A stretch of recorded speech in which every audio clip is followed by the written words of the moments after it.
Okay, hi everyone. Thank you for tuning in. Welcome to our webinar and info session on the Prospect Generation Challenge.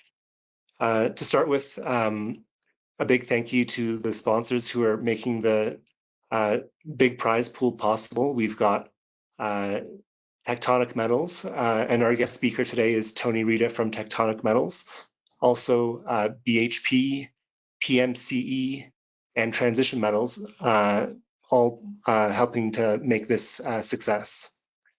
So the Prospect Generation Challenge is an idea that came about many years ago. Shuda and myself and a couple of friends had organized a club where we were trying to figure out how to stake claims. We were learning the systems for various governments staking claims, trying to figure out good properties, trying to put together small work programs for ourselves. And we quickly realized we could teach people how to do these things, but they wouldn't be able to really do anything because it's so expensive to do that kind of work. And so our solution to that problem was to do the Prospect Generation Challenge. And in the first years, we had much smaller amounts of money up for the winners of the challenge. But even with those small amounts, people were able to do great things. And there have been some big successes. I'm sure some of you who follow what we do have seen in the news even.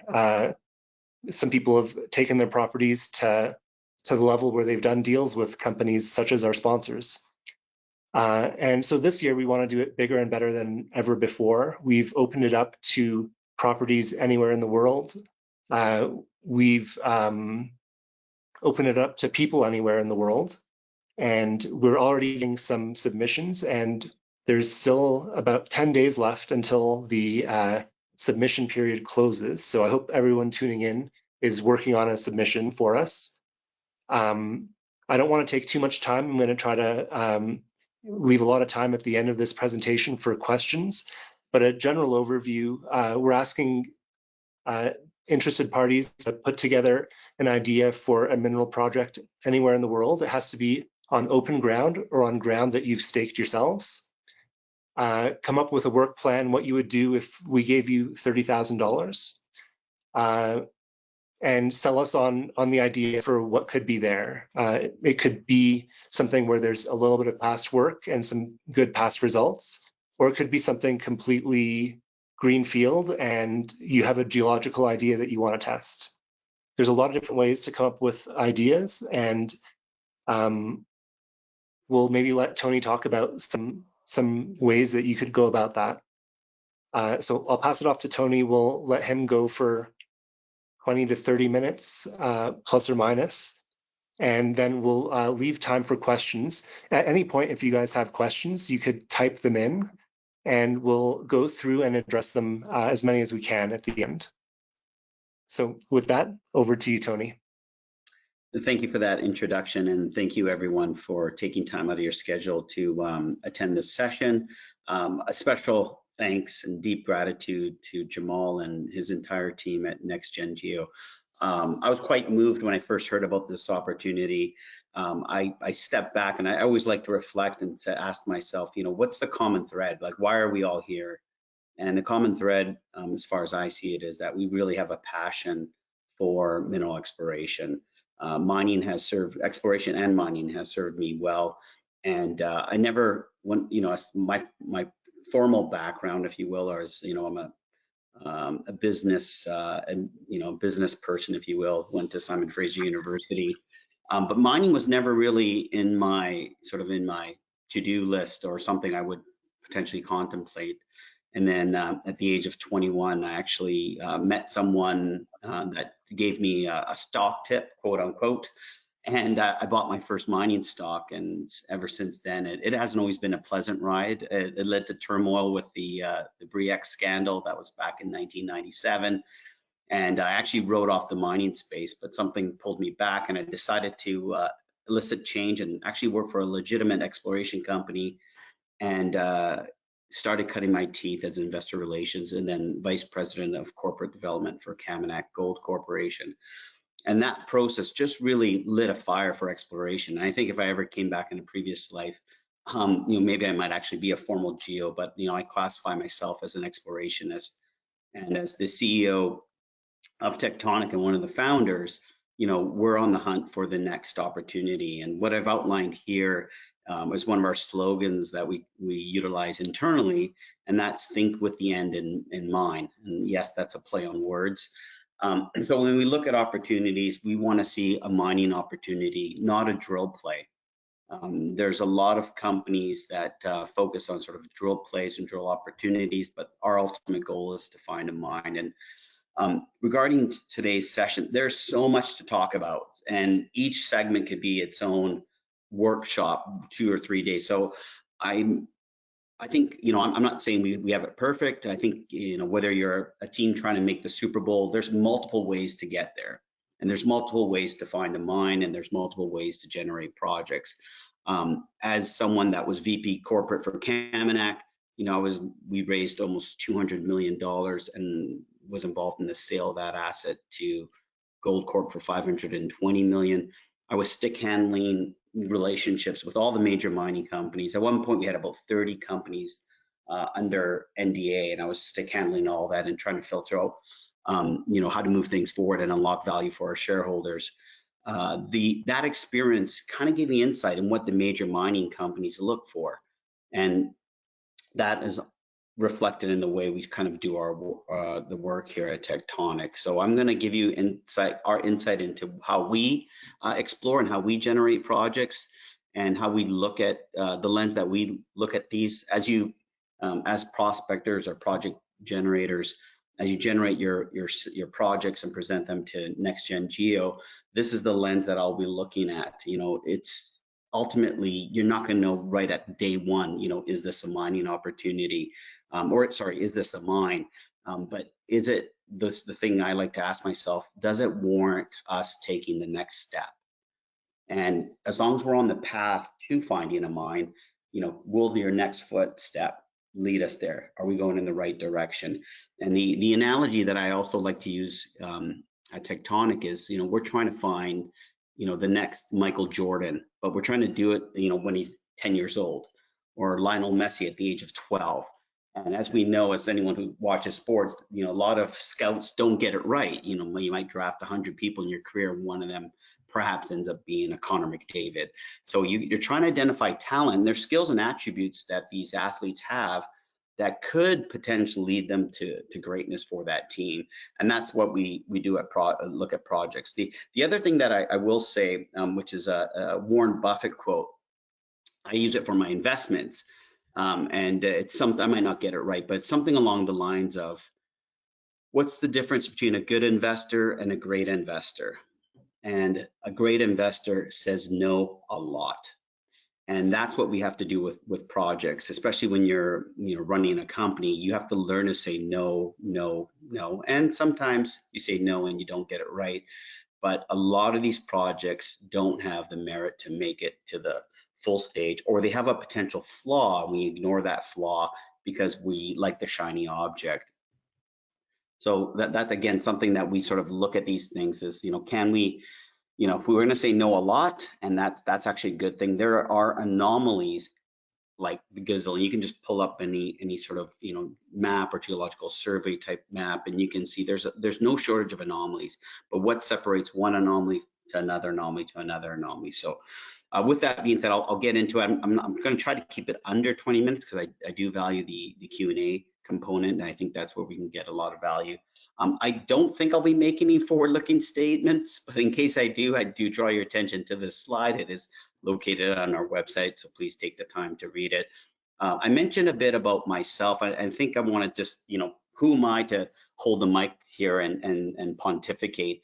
And I just, some of the things about Tectonic Metals that's perhaps differentiates us from others is, first and foremost, we actually have Indigenous shareholders.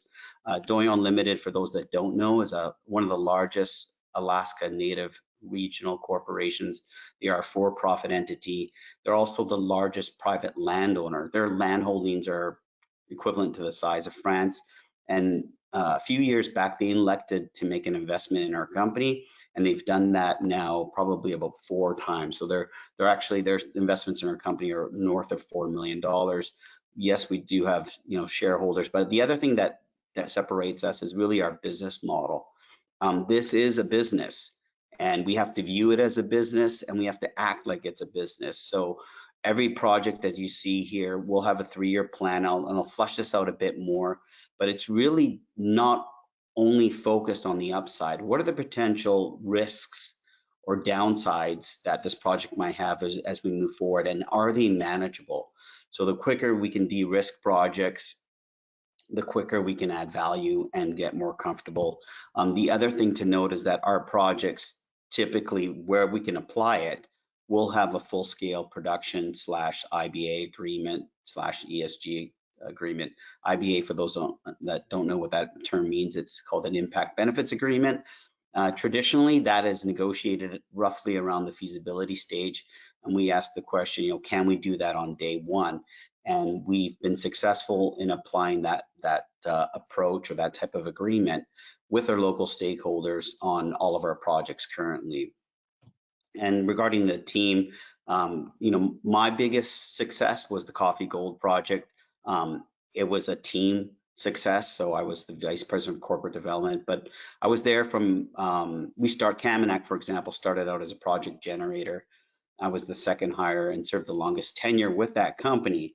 And we chewed through a lot of projects. So we went public in 2005, and it wasn't until 2009 where actually this time, back in 2009, it was during Roundup, we actually met with the prospector that had that asset, and we inked a deal in 2008 we met him. 2009 we inked the deal, did our first soil / trenching program.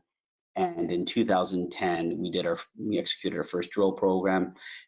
We hit on the first hole. Fast forward to 2016, 5 million ounces of gold discovered from a pure grassroots exploration play, and produced a very robust feasibility study and acquired by Goldcorp. But our team, this in specific to gold, these are the commodities or the projects that they've been involved with in over 35 million ounces. The team itself, you can see myself there sitting at founder, CEO, and president. But we looked at, from a company perspective, what are the different buckets that need to be filled for a successful exploration company business, if you will. And it's not, you know, unfortunately, it's not just geology. Yes, we'll be focusing on that aspect for this talk, but I wanted to highlight some of the people and the acumen and the skill sets. And for an exploration company, we actually do have mining engineers on our advisory board, as you can see, the first 2 gentlemen. So why do we do that? Well, if we generate a project or we're advancing a project, I want their input, because yes, engineering can actually influence exploration, believe it or not.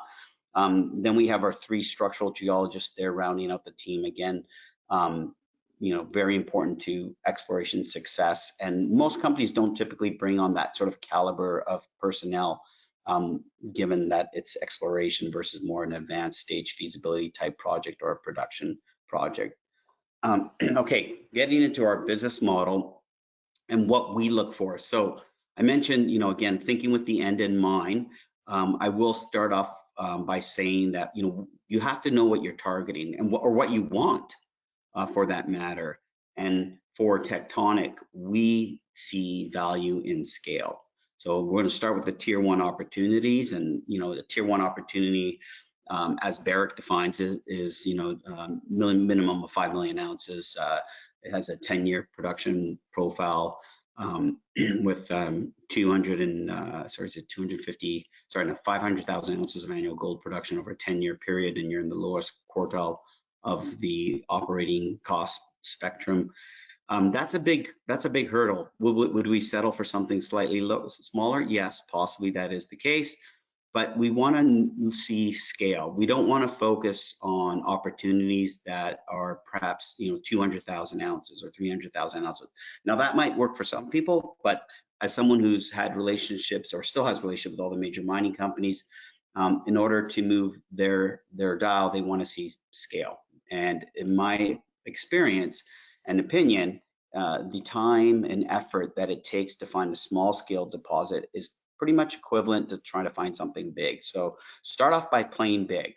And the other thing that we look for as well is the land tenure is extremely critical and important, and then also the jurisdiction. Is it a mining friendly jurisdiction?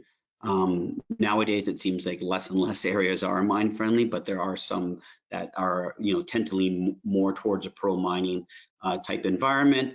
And what is there a rule of law? These are the things that I look for. Can something be permitted? Is there a regulatory process that is clear, defined, and legal? Those are important to me. One of the filters that when we started Tectonic, Ira Thomas, my business partner and co-founder, one of the things that we looked at for projects, we got kind of pulled into so many different filters, and we had so many opportunities in front of us, and we just started dwindling it down to one simple filter, and it was, would we take our kids there? And when you apply that filter, it's like, okay, this place, no, as an active father, sometimes my kids do sort of come into the spectrum, but it was regarding the reason why we used that filter is because it was a level of safety, comfort. We're going to spend a lot of time at these projects, and I want to make sure I'm operating in a safe environment. So that's kind of the first thing that we look for, that I tell my geological team is like, this is kind of like the bar, this is what we're after. The next thing that we do is come up with ideas, and those ideas can be bountiful, and sometimes we're like, well, what do I come up with something? Well, sometimes it can be as simple as Googling copper in Alaska. The internet is a wonderful tool and you get hit with so much data. It's quite phenomenal. I can't tell you how many times I've just Googled random things. One such thing, projects near Donlin. Donlin is a project that's co-owned by Nova Gold and Barrick. I Googled mineral belts, and a plethora of stuff comes up, and I go down rabbit holes and I flag things for follow-up, and off we go. Another way to come up with ideas is the geological surveys of various jurisdictions. A plethora of data is available there. And the other thing to say about the geological surveys is they're always, they're trying to promote mineral exploration, and they're putting forward geological initiatives, like they're flying a massive geophysical campaign or ground geophysics, whatever the case may be, or lineament analysis of a certain area. But this is data that's available to the general public that you can then have sometimes an early crack at obtaining, and then filtering out from there. Old assessment files. A lot of people get fancy with like technology and AI. Well, mining old assessment files, as a company, we're required to file, well, not just as a company, but you're required to file the work that you do on various prospects, and that gets logged into a database. That's in Canada. Some jurisdictions like Alaska like the United States doesn't have a public mineral database system. So these are great areas to mine for opportunities. The other thing that we sometimes do, and again, you can find your approach that works for you, is just watching news releases, and seeing if there's a discovery or something of interest where someone found a different commodity unintentionally in an area they were exploring, or an area that's never been looked at. Lithium, for example, the NWT is now like, the go in northern Quebec as well. As far as Canada, one of the great areas to look for lithium, and one company acquires a lithium project, and I was just like, lithium and NWT, wow, I didn't think about that one. And then I start going down a rabbit hole on that front. Another thing that we did was called Operation Headframe. Looking at mines that are producing or past producing mines, and kind of sleuthing in and around that for opportunities. One of the projects that Tectonic acquired, its first project, formal project, was called the Tibbs Gold Project, and it was 35 kilometers from the producing Pogo mine in Alaska. It had 8 million ounces of gold production, very high grade mine, owned by Sumitomo initially.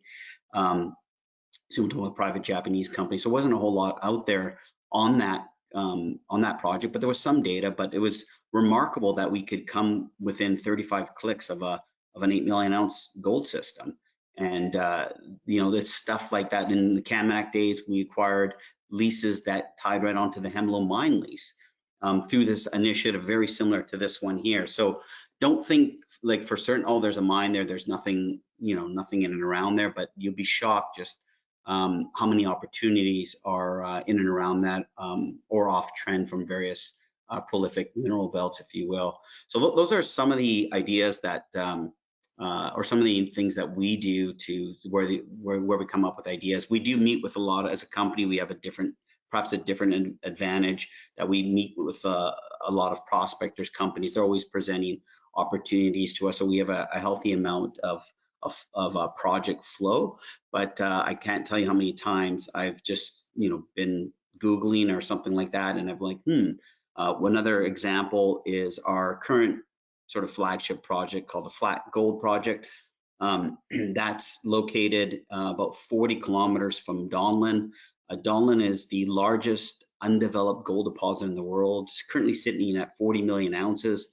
I asked myself, could there be another Donlin? And so I went to the Donlin, and our project is hosted in the Kuskokwim mineral belt. Started Googling the mineral belt, started Googling Donlin, and I'm like, why is no one exploring in this area? Well, you could say, well, it's Alaska, Donlin's a refractory deposit, so on and so forth.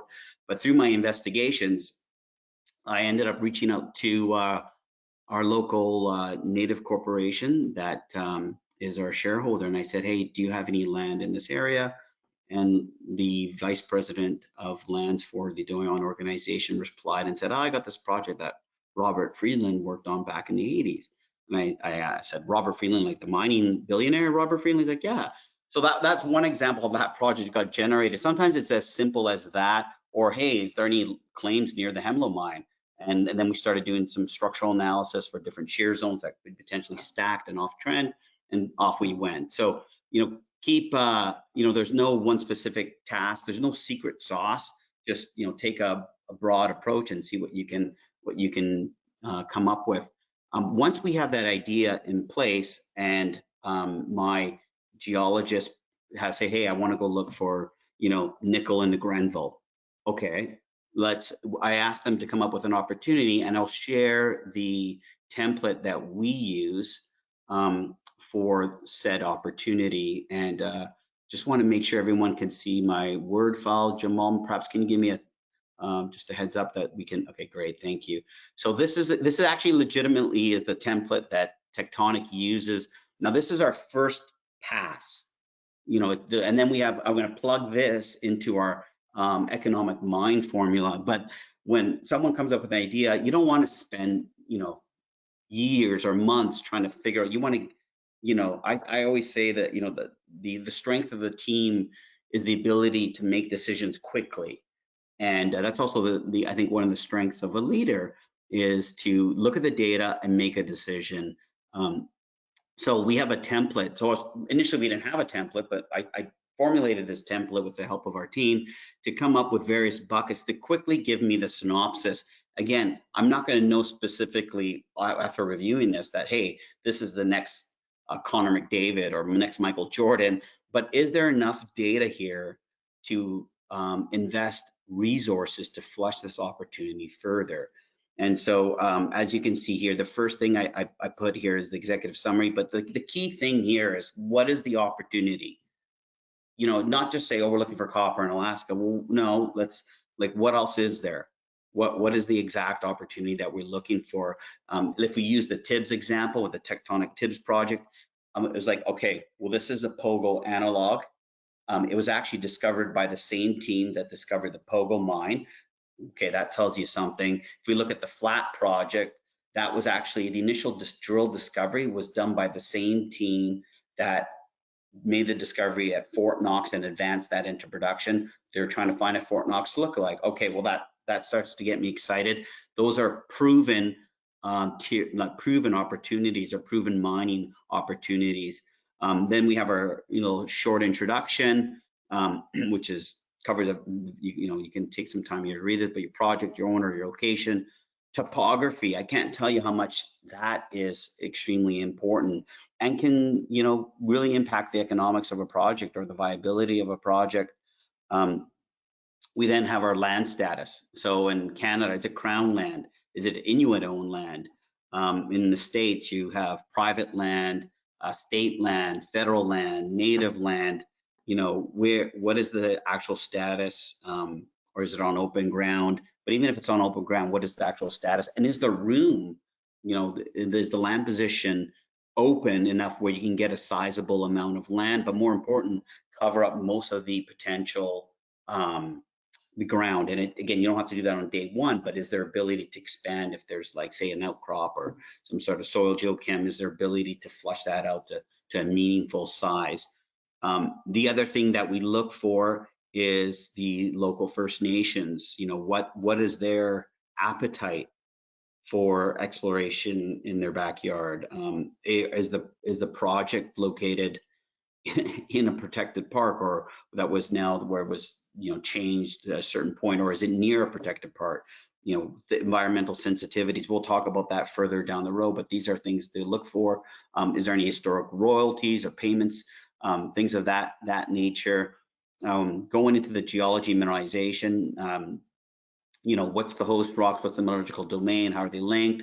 You know, what's the phases, the styles of mineralization, you know, is it VMS, is it a skarn? All these types of things kind of feed, or what are the potential types of, you know, or interpreted the mineralization types? Is it tied to a certain model? Is there evidence for sulfide or oxide? These will tie into metallurgy, but extremely important from an economic perspective. Then we have our soil and rock geochem that we look at. If you're mining old assessment reports, you know, there's going to be a string of historical samples, and, you know, I like data sets that they're multi-layered.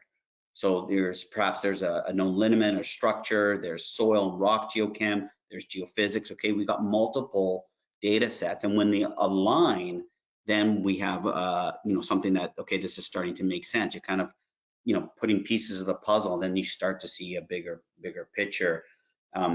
There can be also historical drilling and knowing what they were targeting. And more often than not, you know, there's an outcrop, soil geochem, let's just go with the outcrop. Okay, let's step back, drill underneath it, didn't get anything. You know, it's typically, a lot of it's the shiny object. And it's funny that you see a lot of projects, you know, that have been recycled. It's like every 10 years, and that's all, you know, it gets someone else takes a same approach, takes the same approach.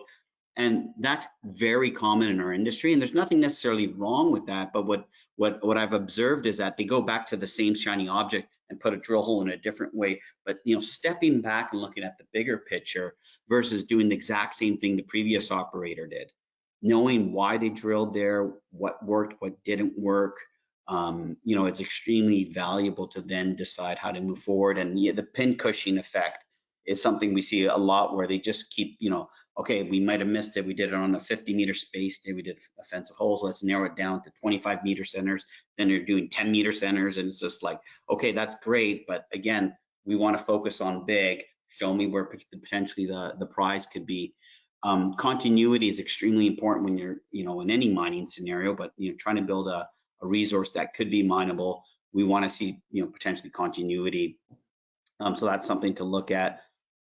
Exploration upside, you know, here, you know, what's the missing piece? What are we missing? Why didn't this project move forward? Sometimes it's as simple as, well, the gold price fell off the table, or the junior mining markets fell off the table. And, you know, for those that were around in 1997 or 1999, 97 was Bre-X, 99, the Vancouver Stock Exchange collapsed. Yes, there was a Vancouver Stock Exchange, but that got decimated post Bre-X, amalgamated with the ASX, the Alberta Stock Exchange, which is now, those two are now part of the Toronto TSX Venture Exchange. But that was a very dire time, and a lot of projects got abandoned. Sometimes, you know, political reasons play a role, environmental reasons play a role. So those are things to take into consideration on, you know, perhaps why did this project get dropped, or why is this prospect available, not available, and what happened. Yeah, can you identify an opportunity to create value? What would be the next obvious step? So what would you do next here? And then we have our discussions and recommendations. I always like to, every project has pros and cons. And then we look at, TMI, by the way, is Tectonic Metals Inc. What one line on what Tectonic's next steps would be. So that would be the first pass that at least that we look at things. We try to hit off those buckets. And then the next, as we start to get a little bit more serious about this opportunity, we've, let's say we've signed a non-disclosure agreement or with a prospector, or we're just, now decided to, hey, you know what, this opportunity merits sending out a team to do a site visit.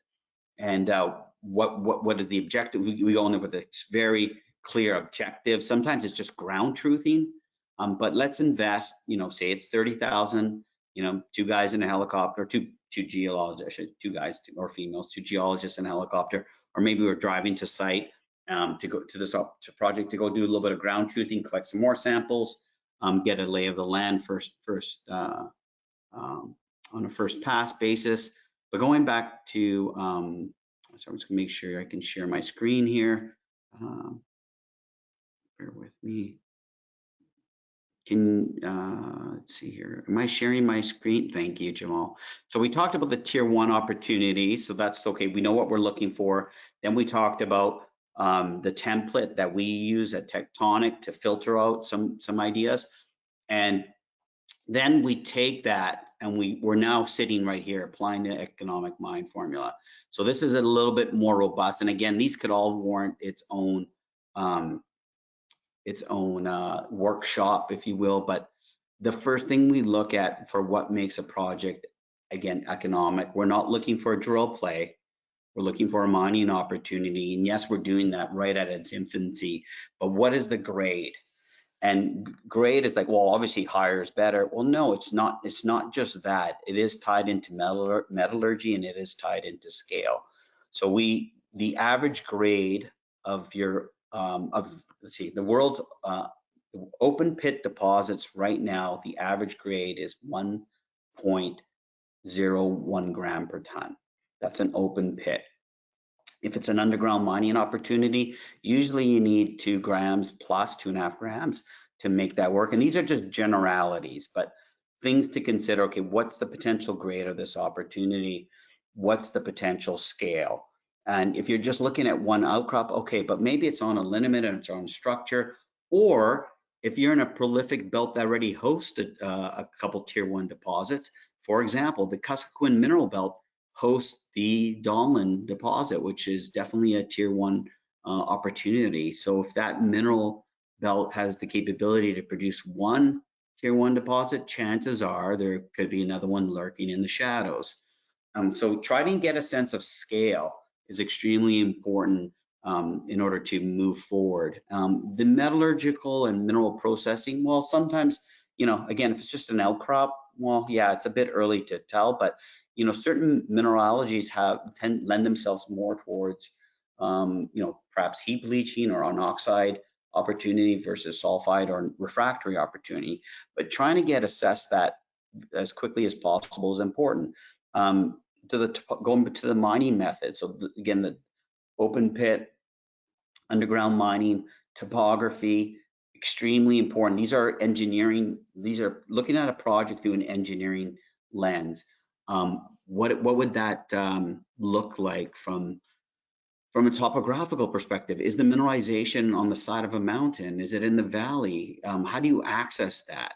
That ties in further down into infrastructure. But believe it or not, if you want your project to really go the distance, you have to start asking these questions at an onset. Maybe I'll jump into infrastructure because we talked about topography. But if there's, if you're looking at a copper play, you're going to need some serious or base metals opportunity.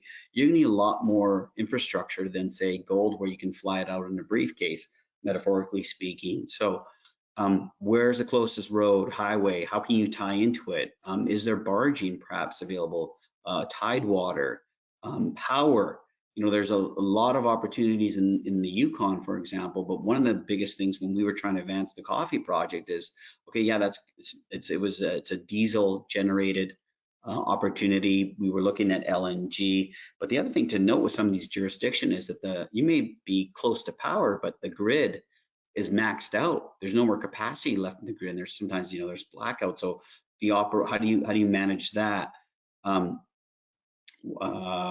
Yeah, I think, and the other thing to look at, as we, is, I mentioned, energy, but is it diesel power? Can you tie into the grid? Is there an LNG? Well, these are the types of things to look at, but also the style of deposit that you're targeting. A heap leach gold project. First of all, they have a lower environmental impact. They have a lower capex, traditionally speaking, than a mining milling opportunity or a refractory deposit.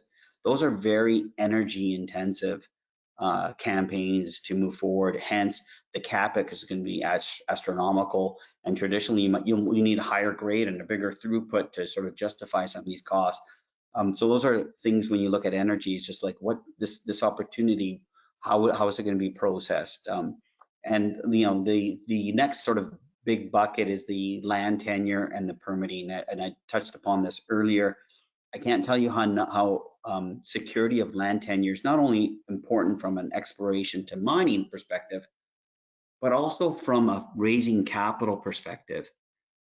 It is extremely challenging to raise capital if your project is situated in an area where the First Nations or the government is not clear with what they want, or it's not, or there's been past precedents that have tainted that regulatory or political environment. So that's extremely important. There is a ton of opportunity out there, and a lot of it, especially ones that we've looked at in questionable jurisdictions. And what I say internally and also to my team is that geology doesn't trump the opportunity. And sometimes it's like, this is a fascinating opportunity. So you're like, okay, well, let's forget that there's a salmon bearing fish stream cutting through the property, or there's we're on this, we're next to an environmentally sensitive area or a protected park. Maybe we can overcome that. And I can't, like, even last year I was looking at an opportunity. It was right next to a national protected park, and it's like, okay, every time I present this project or a company in a meeting to raise capital, I'm going to spend the first 10 minutes talking about this park and the environmental sensitivities, maybe even the first 20 minutes of a 30-minute meeting, and we're not going to get to the opportunity. It never goes away. If anything, it just gets louder and louder. But a lot of companies park that, pardon the pun, park that to put it aside. Well, we'll just deal with it later, kick the can down the road.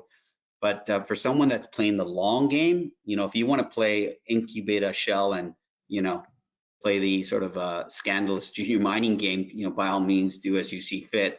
But you're gonna have a long, painful road ahead of you, because if a Barrick or a Newmont or whoever's looking at your project, or a major mining investor, they're gonna typically, they have people that they're gonna pick that up and say, okay, wait a minute, this is going to be long term. This is going to be extremely challenging to permit and to change the rule of law. So I can't stress enough the sort of ESG side of things. And again, we have another phrase about work where you're wanted. And if some First Nations and I won't mention names, it's on a very, let's just actually, I don't want to mention names, but the point is, some of these areas, not every project needs to become a mine.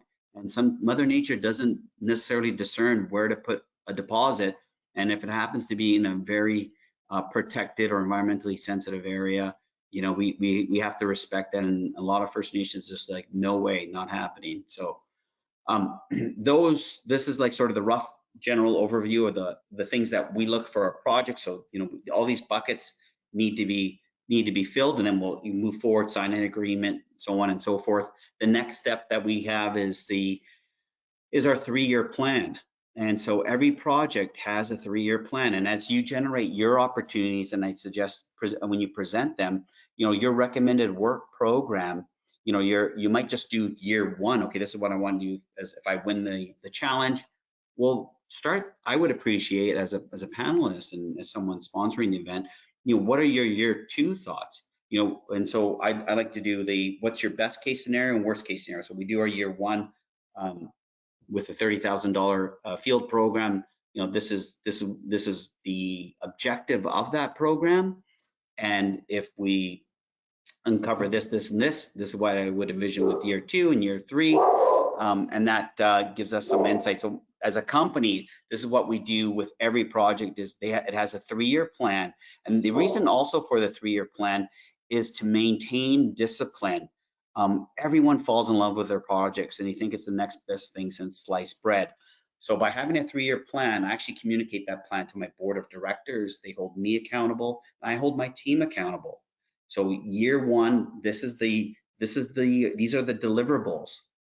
They're tangible, the real deliverables, not pie in the sky deliverables. And this is the amount of money that it's going to take to execute said program. Then once that program is complete with those deliverables, what's year 2 and year 3? This way I can budget accordingly on how much capital is it going to take to unveil this opportunity. And what I'd like to see with these 3-year plans is the de-risking. Now, de-risking can just also mean going to meet with the First Nations, going to meet with the local stakeholders.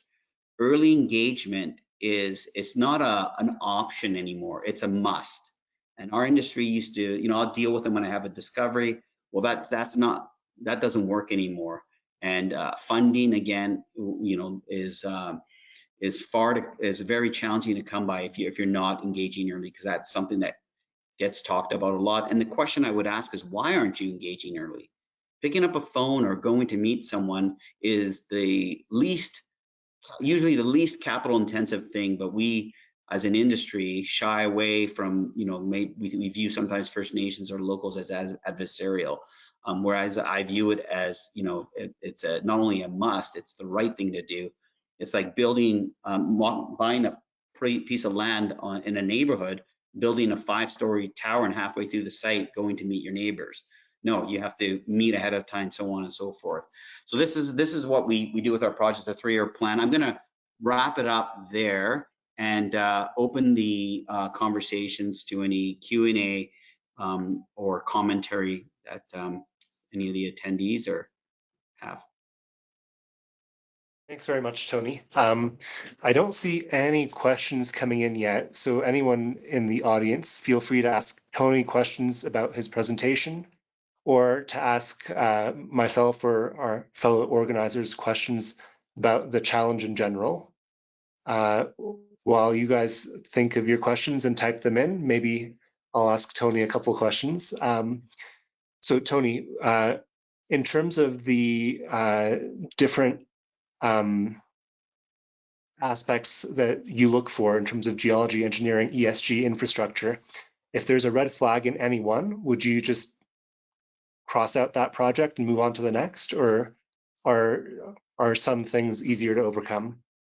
Yeah, well, that's the conversation we actually have internally, is just, do we want to, which ones are total deal breakers and which ones like, okay, that's something we're going to have to tend with. Now, we recognize, like, for example, on the environmental front, that, building a mine there is an environmental impact, 100%. So is driving your car, and is this something we want to, die on the cross on? Is this something we want to, endure to advance? And also, I don't want my name on a project that destroys the earth or an area in a very negative way. So there's no like one rule fits all. It just depends on how palatable that flag is. And one thing that's a total deal breaker for me is like, there's a good, for example, there's a great high grade copper opportunity, but it's surrounded by a national protected park, and I will not go there. That to me is just like, I'll live and die by that projects, and it's I'm gonna spend more time, more time like, trying to overcome the environmental hurdles and challenges. It's just too big of a hill, too steep of a hill to climb. So there was another opportunity we looked at, but extremely mountainous, and also in the north, and just couldn't, wrap my head around trying to envision a mining opportunity unfold for there. So it's a case by case scenario. Some jurisdictions are complete no-go too. It's just like, no, that's not going to do that. And it's not it's just not for us. It doesn't mean someone else might not have the appetite for it, but that's kind of the way we view things. Okay. Still no questions from the audience, so I'll ask you one more. Sure. $30,000 is not a lot of money for a field program. In your opinion, if there's a project with, let's say, zero data, completely devoid of any geological information, what do you think is the best use of the funds in terms of the different types of programs that they could do with that amount of money? Well, desktop work is fairly cheap. If that's, I want to make sure I fully understand your question. But if if there is no field component, you'd be surprised how many mining old assessment reports or just Googling, as I mentioned, just how much data you can acquire for free. And the geological surveys, I mean, they're fantastic avenues. And the thing about geologists or just people that are passionate about it, we love talking shop. So you and I can go for a coffee and I can pick your brain and come up with like 3 ideas right off the hop. So I would say, don't underestimate the value of desktop work. There's also Google Earth is extremely high res. Sometimes there's public drone or LiDAR information out there that you can tap into, start like layering data sets. There's even sometimes companies that put out some pretty decent geological data, then you can then stitch together an investment thesis or a project idea thesis, like, hey, let's look for this. So that I would focus on the internet, focus on the data sets, focus on the geological survey, and also talk to people. Prospectors, like there's a conference next week called held by AME BC, the Association for Mineral Exploration British Columbia. It's called Roundup. There's a student session, poster session. If you can find some capital, go out there. Not only do you get to view the posters, and then also there's a prospector's tent. It's do that for educating yourself, and also ideas will start manifesting themselves. Where it's like, wow, I never thought about looking at VMSs over here, or look at this scarring thing, or look at this. I never thought about that. And then follow that up with just actually having conversations with the survey, with students. If you had an X amount of money, or what was an area that you would like, I can't tell you how many times I've spoken to a geologist that just like, or hired a geologist, like, oh yeah, when I was with Placer Dome, we were looking at this thing and we were really focused on copper, but I always thought there'd be great copper potential. I'm like, what? Or sitting with a VP of some mining company, and they were like, yeah, I always loved this area because of this. But we just, that wasn't really our, we weren't focused on the IOCG type deposits or uranium deposits. I'm like, okay, that's interesting.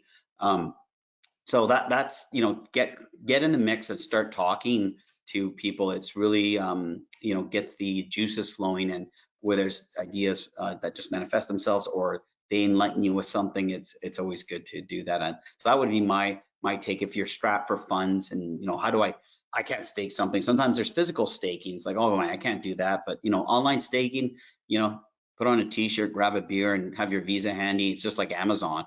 You can come up with some stuff pretty cost effectively.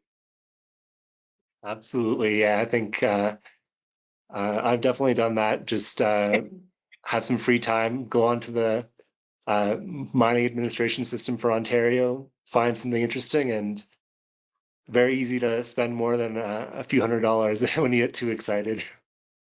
Yeah, no, sure.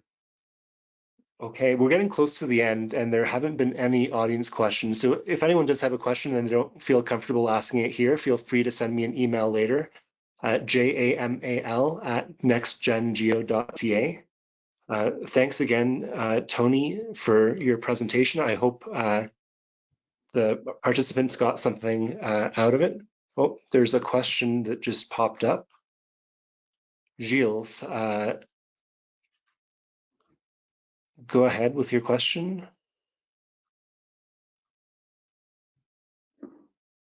I can read it out if you like. So have you carried out any projects in Africa? Are you interested in moving in greenfield projects in Africa? And what are the commodities of interest? So this is from Jill Nogoran. Okay, well, Africa's big. And it's not. So yes, possibly certain jurisdictions are better than others. I mean, copper in Zambia. I mean, there's even, well, if you want to play the diamond game, Ira Thomas, former CEO of Lucara, she's Botswana, the largest producer of large diamonds. So there is certain areas that are better than others for sure, and I would be looking at again, predictable rule of law. Some of the places in Africa, one opportunity I looked at was just played with so many artisanal miners. That would be, that's a bit of a hurdle sometimes to deal with. So the answer is yes, Africa is very large, but it depends on what jurisdiction, because they're not all created equally.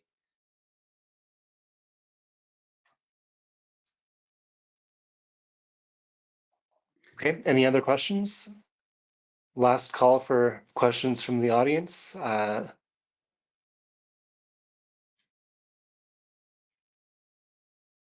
Okay, I think we're maybe good for audience questions for now. If you do have any questions for Tony as well, if you email me, I could forward it to him, and I'm sure he'll be happy to get back to you. Yeah. Thanks again, Tony, for your time. This podcast, this webinar has been recorded, and we will put it online shortly. Okay, thank you, everybody. Thank you. Thanks, Tony. Thank you.